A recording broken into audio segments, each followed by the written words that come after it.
Hello students, welcome to my YouTube channel DS group of education.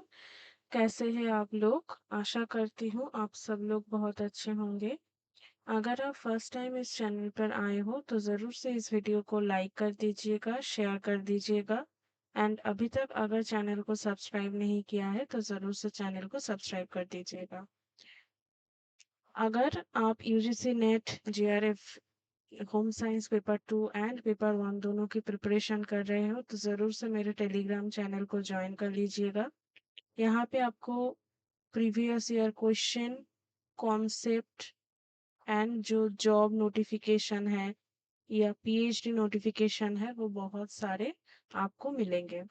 आप मुझे Facebook पर भी ऐड कर सकते हो। Academy DS home science DS group of education नाम पे मेरा फेसबुक अकाउंट है। आप मुझे इंस्टाग्राम पर फॉलो कर सकते हो एंड मैं आपको ये सजेस्ट करूँगी कि ज़रूर से आप मुझे व्हाट्सएप पे फॉलो कर दीजिएगा, क्योंकि in some circumstances if Telegram not working properly then आप मुझे व्हाट्सएप पे भी ज्वाइन कर सकते हो। स्टूडेंट्स, हम ये जो सीरीज चला रहे हैं that is the topic which came in UGC net री exam June 22 of August paper 2 home science. वहाँ पे ऐसे बहुत सारे टॉपिक हैं जिनको हम डिस्कस कर चुके हैं अभी तक।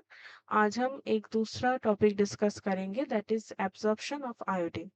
ये जो टॉपिक है ये टॉपिक से भी एग्जाम में क्वेश्चन आए थे। बेसिकली जो स्टेप्स थे वो स्टेप्स पूछे गए थे कि वो स्टेप्स क्या क्या है जो आयोडीन एब्जॉर्प्शन में हम देखते हैं। सो फर्स्ट हम ये देखेंगे कि आयोडीन बेसिकली क्या है। जो आयोडीन है वो बेसिकली एक वाटर soluble आयोडाइड है that is I minus is the rate limiting substrate for thyroid hormone synthesis. Basically हमें आयोडीन के बारे में क्या क्या पता है कि आयोडीन जो है ये एक मिनरल है। ठीक है, इसकी जो डेफिशिएंसी से गॉइटर हो सकता है। ये दो पॉइंट बेसिकली हम आयोडीन में इम्पोर्टेंट देखते हैं। पर इस बार जो कॉन्सेप्ट पूछा गया था वो एक्चुअली मेटाबॉलिज्म पार्ट से था। तो आप ये एक टेंटेटिव एजम्पशन लगा सकते हो कि अभी यूजीसी मेटाबॉलिज्म से भी क्वेश्चन पूछ रहा है।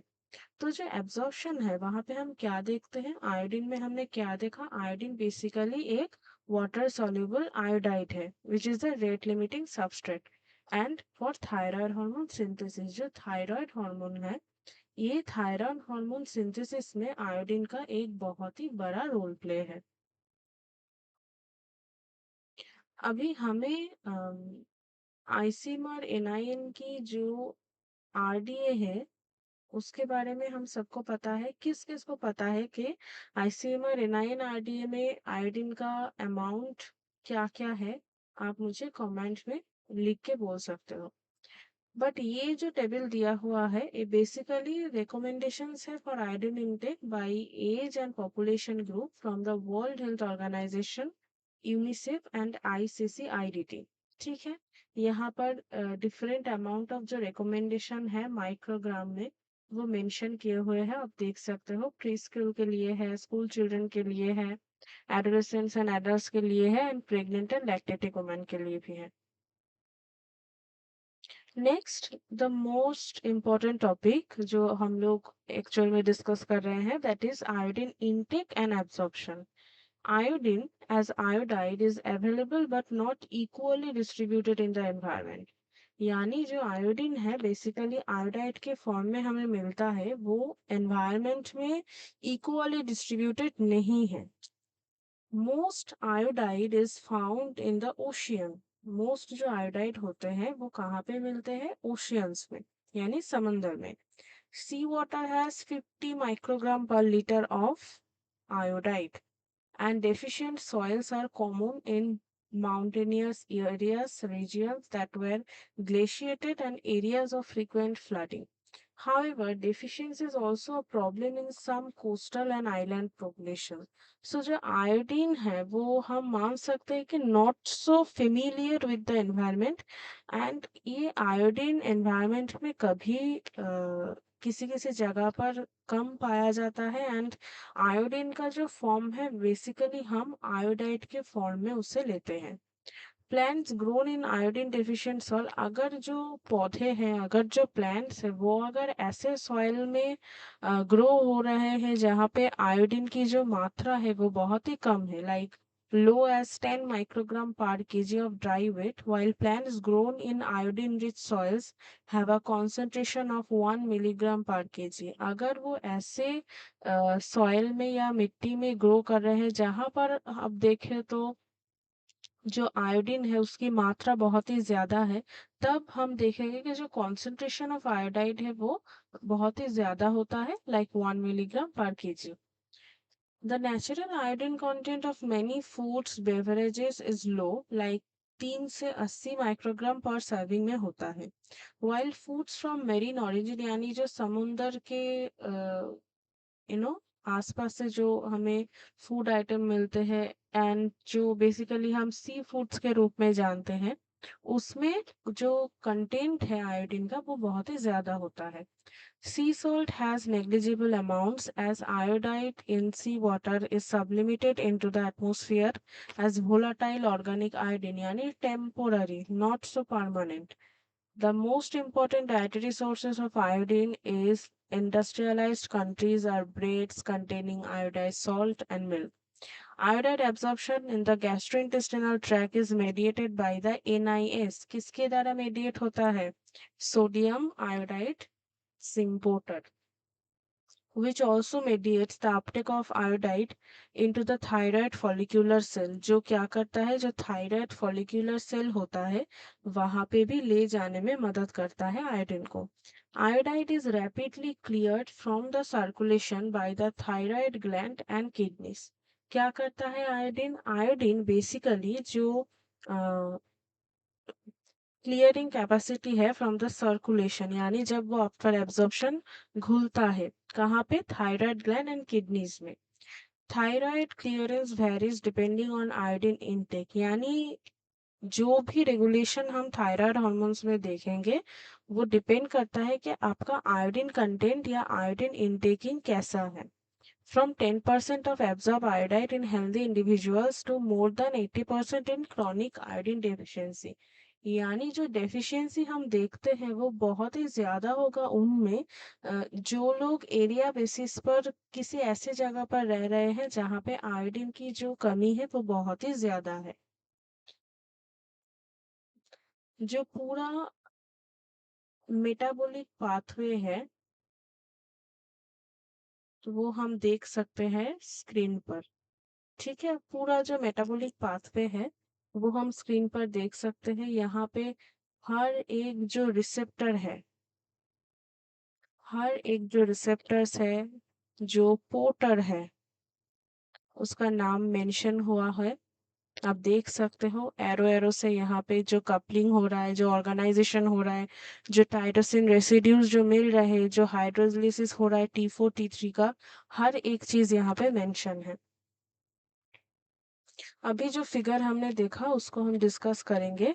लिखा हुआ है the first step in iodide Uptake is mediated by the NIS. जो हमें पहले पता चला है कि जो फर्स्ट स्टेप होता है आयोडाइड अपटेक का क्या क्या होता है? Sodium iodide.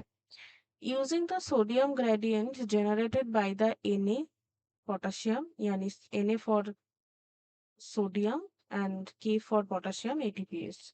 यानी जो एंजाइम बेसिकली रिस्पॉन्सिबल होता है ये ग्रेडियंट के लिए, या हम ये कह सकते हैं जो मध्यस्थता, यानी एज अ मीडिएटर जो काम करता है, कौन करता है? Sodium potassium ATPase. Active transport of potassium by the KCNE2 और KCNQ1, ये दोनों जो है रिसेप्टर है potassium channel.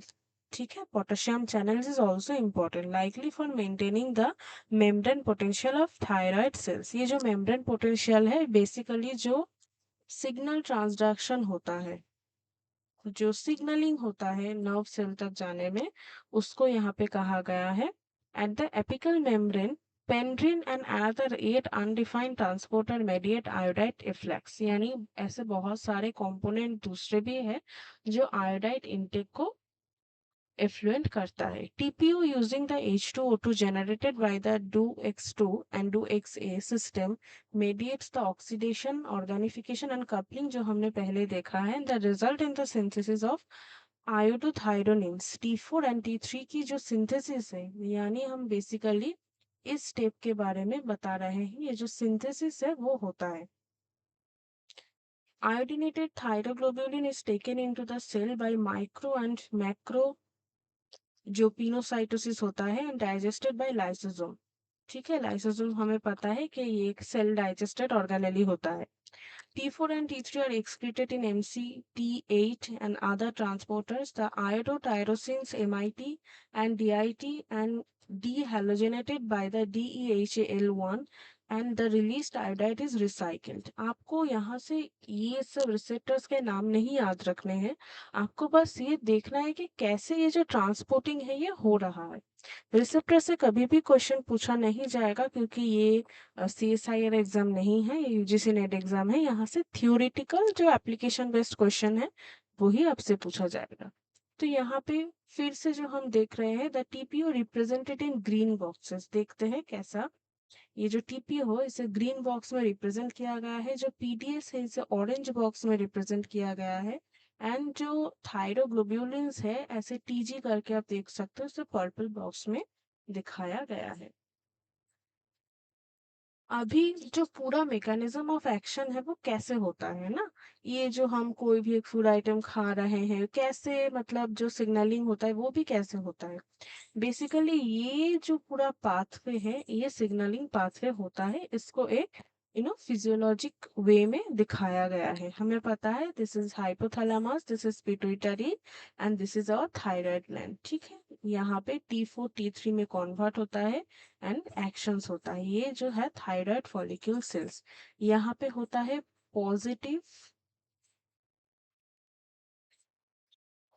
Mechanism plus sign, यहाँ पे होता है नेगेटिव.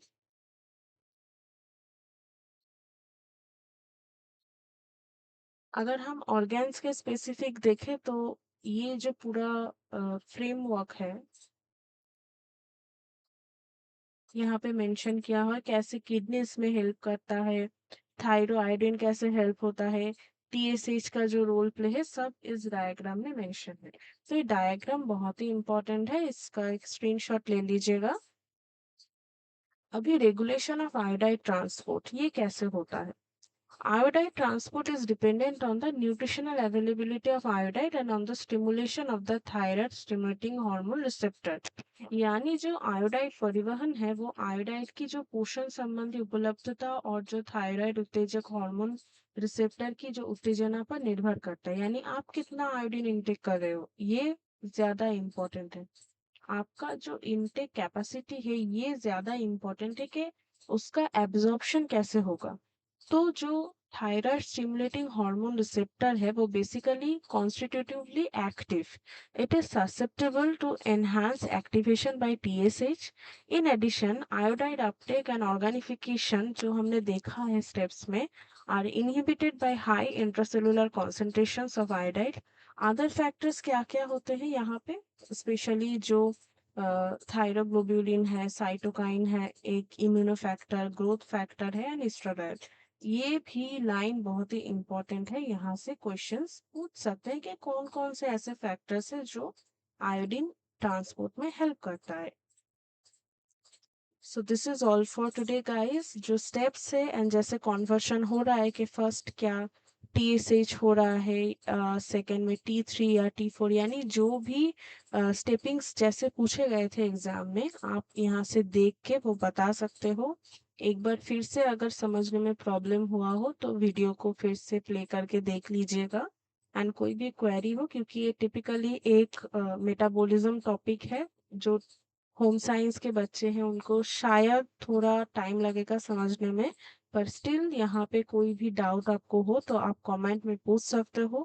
एंड ज़रूर से टेलीग्राम चैनल को ज्वाइन कर लीजिएगा. यहाँ पे concept, previous year questions and job notifications भी आपको मिलते हैं. Thank you for watching.